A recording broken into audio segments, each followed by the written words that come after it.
Hi, welcome to Midwest Magic Cleaning. My name is Inigo Montoya. You licked my father. Prepare a pie. What you're looking at in these two pictures is one of the biggest hoarded garages that I've cleaned out. And what I can tell you, at least the basic details, is that it appeared that the mom hoarded. The dad and the kids didn't really clean. She kept it all clean herself. And I think this was a traditional family where the husband ended up working and then came home and did whatever. And then the wife ended up doing the home sort of stuff and the cleaning and the cooking and all that. I can tell you that there was cancer in the family, so whenever she got sick, the cleaning part kind of ended, but the hoard stayed. And then after she passed, the house just rapidly deteriorated. They no longer live here, and this was what was left when they moved out. We know that everything beyond the first layer of trash is going to be unsalvageable because there's a whole bunch of pet urine, mouse poop and mouse pee. There's a bunch of rotted food and rotted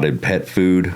But if we happen to find any really important paperwork, like a will or a deed to land, we want to make sure that we save those, but they're not going to be saved beyond the first layer of trash. So we're being a little bit careful in what we pick up, and then we're also kind of getting bulky items out of the way too. So we may grab a handful of stuff and throw it away, but we're also going to grab as many pre-packaged trash bags as we can.